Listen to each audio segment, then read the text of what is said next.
parles des routes. Je ne veux pas te laisser. Hein. Je serai avec toi seulement jusqu'à. Tu parles des routes. Je suis dans un pays où. Voilà, ma carte d'identité. Ma carte d'identité. Je ne sais pas en combien de temps. J'ai fait la carte d'identité. Ça fait une semaine que j'ai fait la carte d'identité si c'est sorti. Une semaine. Mais dans ton pays, dans l'autre pays, le Cameroun, on fait la carte d'identité. Ça sort après 8 ans. Après 10 ans que ta carte d'identité sort. Déjà après 8 ans ou après 10 ans. C'est pas ton ami Paul Biya. Ton ami Paul Biya qui t'a nommé là-bas. C'est pas lui qui a nommé Nganou Messi. Tu traverses qu'à 92 ans, tu crois que ta tête tient encore bien. Tu crois que ton cerveau, tout fonctionne encore bien dans ta tête. Les gens me demandent pourquoi je me suis radicalisé. Je vais vous expliquer. En 2020, ces gens m'ont retiré en pleine Kalafata à Yaoundé. La fille de Nathalie Meka, je vous donne son nom, Nathalie Meka. La fille de René Claude Meka, le chef d'état-major au Cameroun. Le chef d'état-major au Cameroun. Le SEMA. Elle avait fait, on m'a retiré, on m'a gardé dans une cellule, on me gardait, on me trimbalait de cellule en cellule pendant 18 jours.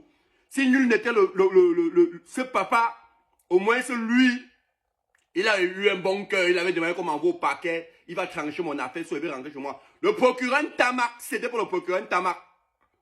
Le procureur Tamak. C'est que je suis toujours, peut-être, c'est que je suis même parti en prison. Et j'ai dit peut-être merci à Covid-19, parce qu'il y a Covid-19. Et je dis encore, le type de Sébastien Ebala qui a pris peut-être l'argent. J'étais en cellule avec Tchebo. On arrivait avec Sébastien Ebala, Tchebo. Et Paul Désir Biya, devant moi, ils étaient arrivés 3. Le soir, ils sortaient de mon audition. On sortait m'auditionner. On avait tabassé Paul et Sébastien Ebala et Tchebo à mort. Paul Désir Biya, lui, n'avait rien eu. Parce que la preuve en est, lui n'est pas parti en prison avec eux. Lui, on l'avait libéré. Le soir, ils ont fait le jeu. On a fait Paul Désir Biya, il s'est évadé, il est monté par, comme ça, quand tu es au service central de recherche, quand vous descendez là, on l'a fait monter. Moi, je suis allé dans la même cellule avec Tchebo, il fait 12 jours avec Tchebo. Tchebo était en cellule comme un Chinois, il ne mangeait pas, il ne buvait pas. Tchebo m'avait dit que l'autre, Banculé tabassé, les mettait dans l'eau, il électrocutait l'eau. Quand il voit Sébastien, il dit que non, il veut parler. Mon Tchebo, il parle, c'est que moi j'ai vu, vous êtes arrivé devant moi. Au service central de recherche. Le soir, là, je crois qu'il était 20 h, il avait plus ce jour. C'est Tchebo qui m'avait tout expliqué. On vous a arrêté en baladeur. C'est Tchebo, vous étiez en train de manger le sanga. C'est Tchebo qui m'avait expliqué ça. Tchebo, comme on m'a dit là en France aujourd'hui. On vous a arrêté ensemble. Et ces gens me demandaient 1 million avec la complicité d'un colonel au machin à la CEMIL. C'était 3 lieutenants qui m'avaient arrêté avec un adjudant. Ils m'ont fouetté au CEMIL avec les machettes. À la CEMIL avec les machettes. Ils ont versé l'eau sous moi. Il y avait une femme qui avait déchiré mon habit. Les gens me demandent pourquoi tu es radical. Pourquoi tu es comme ça? Pourquoi tu es comme ça? Mais vous savez parce que moi j'ai vécu dans ce pays. Hein? Vous savez parce que tu restes comme ça, que tu es en train de rentrer du marché. Quelqu'un t'arrête. Quelqu'un t'interpelle en route. Un gendarme, il te demande ta carte d'identité. Tu lui donnes ta carte d'identité. Il te dit que tu as le 2000. Tu dis que tu n'as pas 2000. Moi j'ai abandonné ma carte d'identité à un gendarme au Cameroun. Je suis parti. Quand ma tête commençait à chauffer, je disais, moi, je ne peux plus rester dans ce pays. C'est comme ça qu'on va continuer à diriger les gens comme les hommes, comme les animaux. C'est comme moi, je ne peux plus rester dans ce pays. Et le chef d'orchestre, le chef bandit, c'est Paul Biya. Parce que, comme quelqu'un a dit hier sur mon live, Lion Blanc a dit hier, quand on tue le chef bandit d'un film, c'est-à-dire que le film est fini. Si on finit avec Paul Biya, le film va finir. Ces gens, c'est des tueurs. Tu vas tomber sur Nganou Messi. Nganou Messi, c'est un incompétent. C'est un incompétent de l'incompétence. Incompétent de l'incompétence. Un dernier de la classe se plaint d'un autre dernier de la classe. Vous êtes deux échoués. Toi, tu travailles, tu as 100 ans, tu ne veux pas partir en retraite. Tu aimes pas des routes. Moi, j'ai fait l'aventure, je suis parti, j'ai fui au Cameroun par route. Quand tu pars de Ngaoundéré jusqu'à Garoua, il y a la route, il y a le goudron. Une route, c'était 200 combien de kilomètres, vous faites 10 heures de temps sur ça. Toi, tu veux pas des routes. Tes enfants, c'est Adjina que vous envoyez sur TikTok défendre le régime de Biya. Une fois ce temps a dit qu'il y a les routes au Cameroun. Heureusement que toi-même, tu es parti, tu as vu qu'il n'y a pas les routes. Comme nous, on vient souvent demander nos cartes d'identité, on voit aussi qu'il n'y a pas les cartes d'identité. Vous êtes incapables. J'ai dit, voilà une carte d'identité que moi j'ai fait la carte d'identité ici là. La carte d'identité ici là. J'ai fait ça en une semaine. Une semaine, c'est sorti. La carte d'identité, 7 jours, c'est sorti. Chez vous au Cameroun, ça fait 10 ans que la carte sort. J'ai dit, j'ai fait 18 jours de cellules dans les mains de ces gens au Cameroun. 18 jours de cellules. Ils me demandaient 1 million pour me libérer. La fille du général Claude Meka. Elle est courte comme ça, la brune. Pour ceux qui la connaissent bien, elle est courte, brune. On l'avait chassée en France pour abus pour excès de stupéfiants.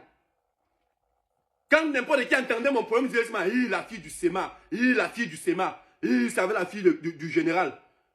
Tout le monde fuyait mon affaire. On savait comment il devait partir en prison. Ma mère, ma famille ne me connaissait pas. Ne connaissait pas où j'étais. Ma mère, le jour que ma mère m'a vu, ma mère, elle se disait que j'étais mort. Les gens ne pouvaient pas venir me rendre visite. Je ne mangeais pas. Vous dites que moi, je peux aimer le gouvernement aujourd'hui. Sauf qu'il dit que parmi eux, tous ne sont pas mauvais. Parce que je me rappelle, il y avait un gendarme, celui qui me donnait à manger. Quand j'étais en cellule. Chaque fois, celui qui me donnait à manger, à midi, comme si mes élèves mangeaient un plat de 1000 francs. J'ai mangé la nourriture de Tchebo, qui était arrivé avec Sébastien et Bala. Et Tchebo m'avait dit que c'est Paul Désir Biaklé avait vendu à l'autre, à Bankui. Vous étiez en train de manger le sangha chez l'autre, chez Tchebo.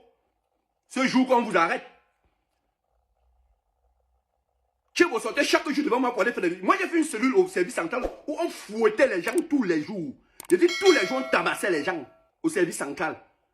Ils ont tapé un père, je peux vous oublier le nom du père, un gars, il s'appelait un gars Gervais. C'était un gars Gervais qui là, on l'avait tabassé le père là. Il est en train de se lui me dit, ah mon fils, ils m'ont fouetté. Pour une histoire de vol de voiture, où il fallait ouvrir l'enquête. Vous dites toujours, vous allez ouvrir l'enquête sur la paix de longueur. Vous voulez ouvrir quelle enquête? Allez arrêter de taballer une banque, vous l'avez déshabillé. Vous avez un jour fait l'enquête, Bibi Ngota est où? Vous avez fait l'enquête du Bibi Ngota. Mon frère Benoît Bala, l'enquête, vous avez fait l'enquête. Plus Ndiawe, vous avez fait l'enquête. Les 9 disparus de Bepanda, vous êtes où avec l'enquête? Vous êtes où avec les enquêtes? Tous les gens, les gens d'Engabou que vous avez tués, vous êtes où avec les enquêtes? Le 6 avril 84, vous êtes où avec les enquêtes? Ne prenez pas les gens pour les fous, hein? Arrêtez pas les gens pour les feignants. Comme vous dites que vous m'attendez au Cameroun, vous allez faire quoi au Cameroun? Vous allez faire quoi dans une république de criminels? Une république d'assassins. Les gens qui veulent, pour eux, c'est tout pour eux, rien que pour les autres. Vous avez assez volé, mon frère. Partez. Partez, vous avez assez volé, il faut partir, libérer le Cameroun. Passez la main à quelqu'un d'autre. Quelqu'un d'autre peut diriger le Cameroun. Vous n'êtes pas les seuls. Le Cameroun, ce n'est pas votre propriété privée, ça ne vous appartient pas à vous seul. Ça ne vous appartient pas à vous seul. Toi et Sébastien et Bala qui dit aujourd'hui que je ne parle pas de ton histoire. Tu dis que je ne parle pas de ton histoire parce que tu as pris l'argent du RDPC. On vous connaît. Quand vous prenez l'argent du système, vous ne voulez plus qu'on parle de ce que vous avez subi. Mais moi, je raconte que c'est que Tchebo m'avait dit. Et c'est que moi, j'ai vu. Vous êtes arrivé au service central à 3 devant moi des recherches. Tu avais la tête bandée. On t'avait tabassé, la tête était percée. Et quand je sors le lendemain pour aller à l'audition, j'étais vu avec Maître Sim. Dans la cour de ma chaîne du service central, tu étais avec Maître Emmanuel Sim. Aujourd'hui, c'est parce qu'on a tapé et on lui a donné l'argent, il a fermé sa bouche, que vous croyez que comme on a tapé Longo, si on pouvait lui donner l'argent, il ferme sa bouche. Non, on ne va pas vous regarder comme ça. Libérez le peuple, libérez le pays. Le Cameroun, ce n'est pas votre propriété.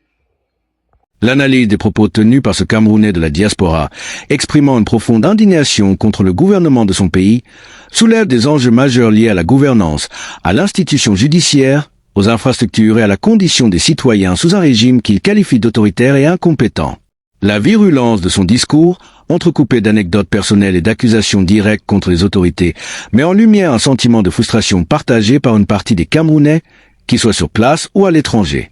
Il exprime un malaise profond, marqué par l'expérience de la répression politique, la corruption administrative et l'incapacité structurelle de l'État à répondre aux besoins élémentaires des citoyens, notamment en matière de délivrance de documents administratifs et d'entretien des infrastructures routières. Ce témoignage, bien que teinté d'émotions vives et parfois de contradictions, invite à une réflexion sur la situation actuelle du Cameroun et sur les fondements de cette colère qui transparaît dans les propos de l'orateur. L'une des premières observations notables dans ce discours est la question de l'inefficacité administrative, illustrée par la difficulté d'obtenir une carte d'identité nationale dans des délais raisonnables. L'orateur compare sa propre expérience dans un pays étranger, où l'obtention de ce document ne prend qu'une semaine, à la situation au Cameroun, où le même processus peut s'étendre sur plusieurs années. Ce décalage met en évidence un dysfonctionnement majeur dans l'administration camerounaise, où la bureaucratie excessive et la corruption semblent ralentir, voire paralyser, les services publics. Cette inefficacité, qui se traduit par des délais exagérément longs, n'est pas seulement un inconvénient administratif, elle constitue un véritable obstacle à l'exercice des droits civiques et à l'accès aux services de base. Sans carte nationale d'identité, un citoyen peut se retrouver dans l'incapacité de voter, d'accéder à certaines opportunités économiques, ou même de circuler librement dans son propre pays sans être exposé à des contrôles abusifs de la part des forces de l'ordre. L'orateur ne se contente pas de dénoncer cette lenteur administrative. Il y voit une volonté délibérée des autorités de maintenir les citoyens dans un état de dépendance et de précarité. Cette vision, bien qu'extrême, repose sur un constat souvent fait dans plusieurs pays d'Afrique où les lenteurs administratives sont parfois instrumentalisées pour exercer une forme de contrôle sur la population. Un État qui peine à fournir des documents essentiels à ses citoyens les maintient dans une situation où ils sont constamment à la merci d'un appareil administratif corrompu, créant ainsi un climat de soumission forcée. Cette situation est exacerbée par la pratique courante des pots de vin, où des agents de l'État exigent des sommes d'argent pour accélérer des processus qui devraient, en théorie, être gratuits et rapides. Un autre aspect clé du témoignage est la question de la répression politique et des abus commis par les forces de sécurité.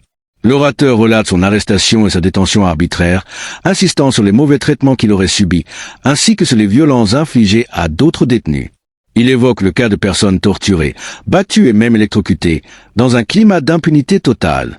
Ces allégations, bien que difficiles à vérifier dans le cadre d'une simple analyse de discours, font écho aux nombreux rapports d'organisations de défense des droits de l'homme qui documentent des pratiques similaires au Cameroun. Les forces de sécurité, au lieu d'assurer la protection des citoyens, sont souvent accusées d'être au service d'un régime qui utilise la répression comme principal moyen de gouvernance. La détention arbitraire de militants politiques, d'opposants ou même de simples citoyens ayant osé exprimer leur mécontentement est une réalité largement documentée, et le témoignage de cet homme s'inscrit dans cette logique.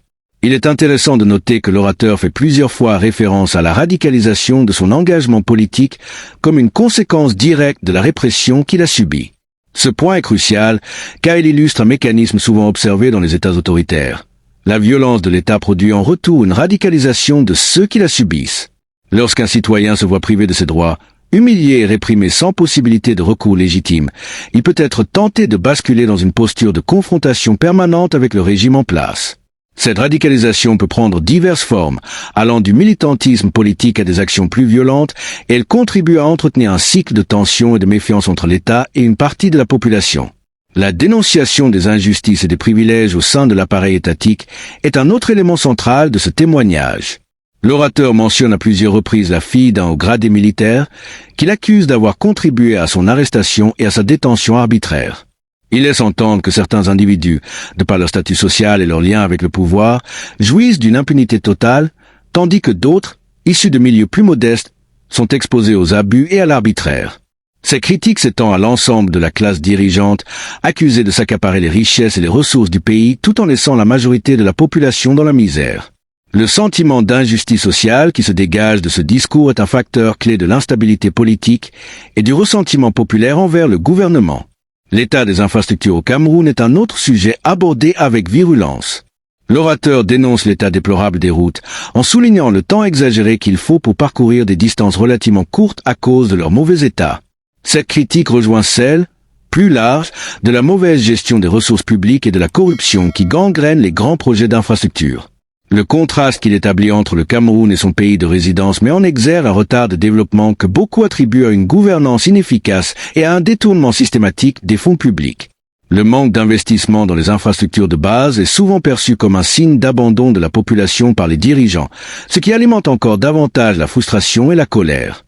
L'analyse de ce discours ne peut être complète sans examiner le ton et la rhétorique employés par l'orateur.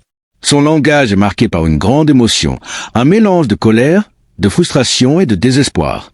L'usage fréquent de répétitions et d'expressions hyperboliques traduit un sentiment d'urgence et une volonté de réveiller les consciences.